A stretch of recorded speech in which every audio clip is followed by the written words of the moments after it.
हाय friends, मैं हूं doctor Dehkade, perfect electronics MIDC Wai. हमारी कंपनी में इलेक्ट्रिकल इलेक्ट्रॉनिक्स में डबल साइडेड PCB यूज करके एक्सपेरिमेंटल बोर्ड मैन्युफैक्चर किए जाते हैं और ये experimental boards demo video link और एक्सपेरिमेंट का चार्ट के साथ सेल किया जाता है। इसमें से मैं आज मोनोस्टेबल मल्टीवाइब्रेटर यूजिंग IC 555 के बारे में मैं डिटेल्स बताऊंगा। इसमें pin functions, block diagram, circuit diagram और उसका एक्सपेरिमेंट का डेमो में दिखाने वाला हूँ। ये video physics, electronics, electrical, computer science और IT स्टूडेंट्स के लिए बहुत ही यूजफुल है। अभी तक हमने 117 एजुकेशनल वीडियोस बनाए हैं। अगर आपने YouTube सर्च पर हमारा चैनल नेम परफेक्ट इलेक्ट्रॉनिक्स ऐसा लिखा और कौन सा भी वीडियो देखते समय इस चैनल सब्सक्राइब किया, बेल बटन प्रेस किया, तो आपको सभी वीडियो देखने को मिलेंगे। अगर आपको इलेक्ट्रॉनिक्स में एक्सपर्ट होना है तो ये वीडियो पूरा देखिए। ये वीडियो लाइक करें, शेयर करें। अगर अभी तक हमारा चैनल सब्सक्राइब है तो सब्सक्राइब करें और बेल बटन प्रेस करें ताकि हमारा अगला नया वीडियो सबसे पहले आपको देखने को मिलेगा। तो चलिए फिर देखते हैं मोनोस्टेबल मल्टीवाइब्रेटर का कंस्ट्रक्शन, वर्किंग एंड डेमो। तो पहले हम मोनोस्टेबल मल्टीवाइब्रेटर का कंस्ट्रक्शन देखेंगे। ये देखो पिन फंक्शन डायग्राम है IC 555 का और IC 555 का ये ब्लॉक डायग्राम है। इसमें देखो ये रेजिस्टेंस R और capacitance C are both are externally connected component. ये ब्लॉक डायग्राम में नहीं आता है। तो अभी हम पिन नंबर्स कंपेयर करेंगे। ये फंक्शन डायग्राम में देखो पिन नंबर 1 ग्राउंड पिन है ये, और इसमें ब्लॉक डायग्राम में देखो पिन नंबर 1 यहाँ दिखाई है। फंक्शन डायग्राम में देखो पिन नंबर 2 ट्रिगर पिन बोलते हैं, और ब्लॉक डायग्राम में देखो पिन नंबर 2 यहाँ है। फंक्शन डायग्राम में पिन नंबर 3 आउटपुट है और ब्लॉक डायग्राम में पिन नंबर 3 यहाँ दिखाई है। फंक्शन डायग्राम में पिन नंबर 4 रीसेट पिन है और ब्लॉक डायग्राम में ये पिन यहाँ दिखाई है, pin number 4। Pin number 5 control pin है फंक्शन डायग्राम में यहाँ, और ब्लॉक डायग्राम में देखो पिन नंबर 5 यहाँ है। ये अपर कंपैरेटर के इन्वर्टिंग इनपुट के लिए कनेक्ट किया है। और फंक्शन डायग्राम में देखो पिन नंबर 6 थ्रेशोल्ड पिन यहाँ दिखाई है, और ब्लॉक डायग्राम में देखो थ्रेशोल्ड पिन यहाँ दिखाई है। ये थ्रेशोल्ड पिन ये अपर कंपैरेटर का नॉन इन्वर्टिंग इनपुट के लिए कनेक्ट किया है। फंक्शन डायग्राम में देखो पिन नंबर 7 यहाँ डिस्चार्ज पिन है, और ब्लॉक डायग्राम में देखो पिन नंबर 7 यहाँ दिखाई है। और फंक्शन डायग्राम में देखो पिन नंबर 8 VCC है, और ब्लॉक डायग्राम में देखो पिन नंबर 8 यहाँ VCC के लिए है। अभी अभी देखो ये 3 resistance R1, R2, R3, 3 resistors are connected in series. Each resistance having value of 5 kc here, and these 3 resistors are connected in series across pin number 1 and pin number 8. Now see, lower comparator का जो inverting input है pin number 2 को दिया है, और non inverting of lower comparator is connected here see, and here upper comparator का inverting input यहाँ pin number 5 को कनेक्ट किया है, और अपर कंपैरेटर का नॉन इन्वर्टिंग इनपुट ये 6 नंबर पिन को कनेक्ट किया है। Output of lower comparator is connected to the reset input of flip flop circuit, और output of upper comparator is connected to the set input of the flip flop circuit. यहाँ देखो Q bar is the actual output. It is connected to the pin number 3, and this is the Q is the internal output. It is connected to the base of the transistor through resistance 4 R4. Now collector of the transistor is connected to the pin number 7, and emitter is connected to the ground. Now here we have to apply trigger input pulse in such a way that voltage should decrease from 9 volt to 0 volt, again from 0 volt to 9 volt, and output pulse is developed here from 0 to 9 volt, and after certain time t the voltage decreases suddenly from 9 volt to 0 volt. तो ये हुआ construction of monostable multivibrator.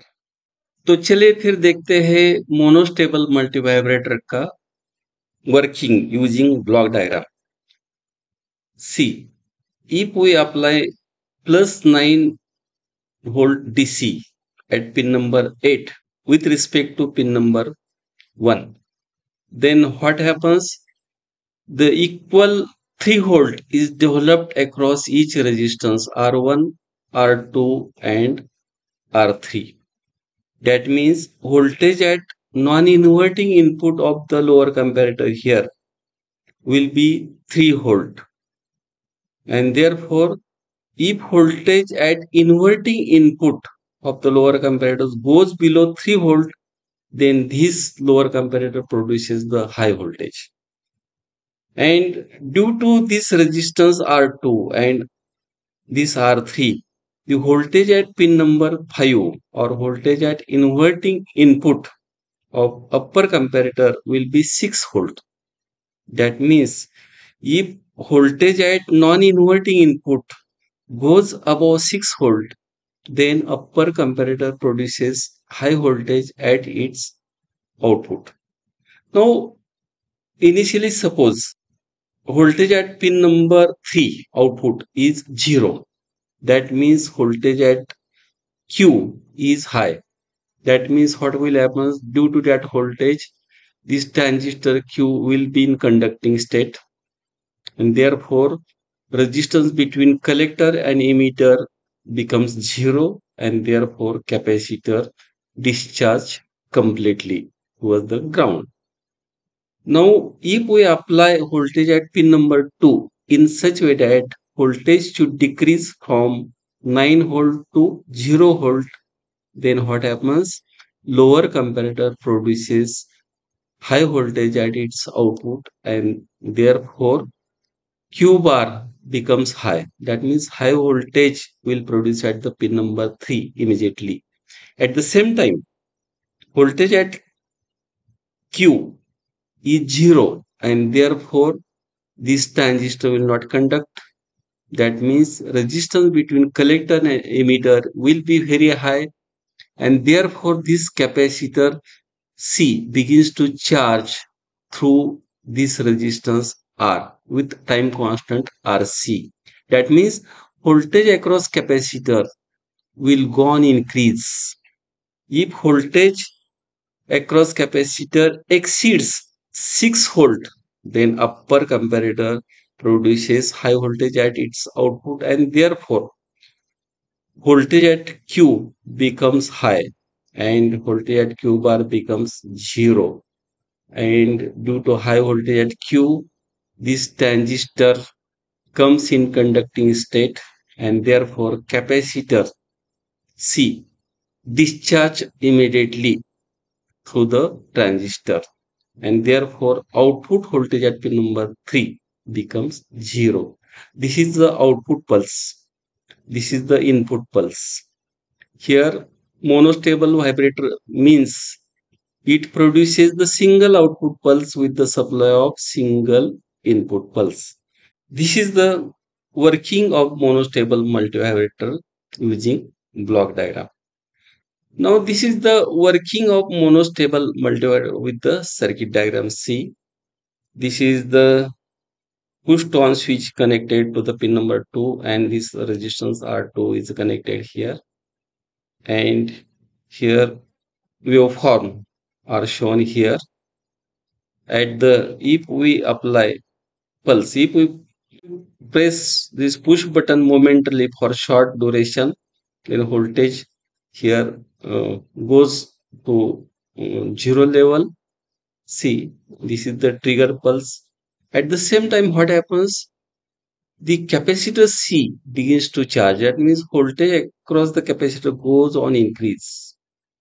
And if this voltage exceeds 2/3 VCC, means 6 volt, then capacitor discharges immediately due to conduct of the transistor. And this is the output pulse produced at the pin number 3. Now this time period of the output pulse is given by T is equal to 1.1 RC. Here R is in ohms while capacitor C is in farad. So this is the working of monostable multivibrator. Perfect electronics Wai आयोजित 6 दिवसांचं practical based electronics and computer industrial training. पात्रता electronics आणि कम्प्युटरचे शिक्षण आवश्यक. BE, diploma, BSc, MSc झालेल्यांसाठी उपयुक्त. या ट्रेनिंग मध्ये भरपूर प्रॅक्टिकल सह मुलाखतीची तयारी करून घेतली जाते, ज्यामुळे जॉब मिळणं सोपं जातं. ट्रेनिंग साठी संपर्क doctor Dhekale, perfect electronics, MIDC Wai. Mobile 98 222 41 255. तो ये है मोनोस्टेबल मल्टीवाइब्रेटर का एक्सटर्नल सेटअप. इसमें देखो IC 555 यहाँ यूज़ किया है और यहाँ 12 वोल्ट DC इनपुट अप्लाई करना है. ये सीरीज में रेजिस्टेंस कनेक्ट किया है और एक सीरीज में झीनर डायोड यूज़ किया है. झीनर डायोड 9 वोल्ट का है, इसीलिए 9 वोल्ट सप्लाई IC के लिए जाएगा. तो ये चार्जिंग रेजिस्टेंस देखो, ये चार्जिंग रेजिस्टेंस 22K का है. यहाँ जंपर कनेक्टर है, या जंपर कनेक्टर ऐसा इधर बिठाया तो वो रेजिस्टेंस सर्किट में आएगा. वो रेजिस्टेंस भी 22K का है. तो टोटल रेजिस्टेंस चार्जिंग रेजिस्टेंस होगा R1 plus R2, that means 44K. और ये जो कैपेसिटर है 100 माइक्रोफैरेड का दिया है और ये कैपेसिटर 0.01 का कैपेसिटर है. पिन नंबर 5 को कनेक्ट किया है. आउटपुट में देखो ये रेजिस्टेंस सीरीज में डाला है और एक LED 5 mm का LED डाला है. और पिन नंबर 2 के लिए जो पुश टू ऑन स्विच है, ये पुश टू ऑन स्विच और ये रेजिस्टेंस दिया है. तो ये हुआ कंस्ट्रक्शन ऑफ मोनोस्टेबल मल्टीवाइब्रेटर. तो हम अभी देखेंगे इसका वर्किंग. तो मैं अभी पावर सप्लाई यहाँ अडेप्टर से दिया है, वो मैं शुरू करता हूँ. मैंने अभी शुरू किया है पावर सप्लाई. तो अभी मैं इनपुट ट्रिगर पल्स देता हूँ, या पुश बटन प्रेस करके देखो ये LED लगेगा और ये टाइम ड्यूरेशन मिलेगा आपको. देखो 0 1 2 3 4 5 सेकंड टाइम यहाँ मिला है. अगर हमने ये जंपर यहाँ से निकल दिया और यहाँ बिठाया तो क्या होगा, ये 22K रेजिस्टेंस और ये 82K रेजिस्टेंस सर्किट में आएगा. तो टाइम पीरियड बढ़ेगा. तो अब मैं इनपुट पल्स देता हूँ और टाइम देखेंगे. 0 1 2 3 4 5 6 7 8 9 10 11 सेकंड टाइम ड्यूरेशन मिला. तो मैं अभी जंपर चेंज करता हूँ. यहाँ बिठाया तो सर्किट में कौन सा रजिस्टर आएगा, 22K और 100K, टोटल 120K रेजिस्टेंस होगा. अब टाइम ड्यूरेशन बढ़ेगा. देखो मैं इनपुट पल्स में देता हूँ और टाइम मेजर करेंगे. 0 1 2 3 4 5 6 7 8 9 10 11 12 13 सेकंड्स टाइम मिला. तो ये हुआ इसका वर्किंग. तो ये वीडियो आपको कैसा लगा? वीडियो पर कोई सजेशन, कोई डाउट हो तो कमेंट बॉक्स में जरूर लिखिए. Thank you. लेक्चर संपल्याची बेल अगदी वेळेत झाली. ही किमया आहे परफेक्ट इलेक्ट्रॉनिक्सच्या ॲटो लेक्चर बेलची. एवढंच नाही तर आता परफेक्टच्या ऑटो राष्ट्रगीत प्लेअरवर तुम्हाला हव्या असलेल्या वेळेवर दररोज स्वयंचलितपणे राष्ट्रगीत वाजवा. शाळा कॉलेजसाठी उपयुक्त संपूर्ण ऑटोमॅटिक परफेक्ट इलेक्ट्रॉनिक्सचे ऑटो लेक्चर बेल आणि ऑटो राष्ट्रगीत प्लेअर. फ्री डेमो आणि इन्स्टॉलेशन साठी संपर्क perfect electronics MIDC Wai. Mobile 98 222 41 255.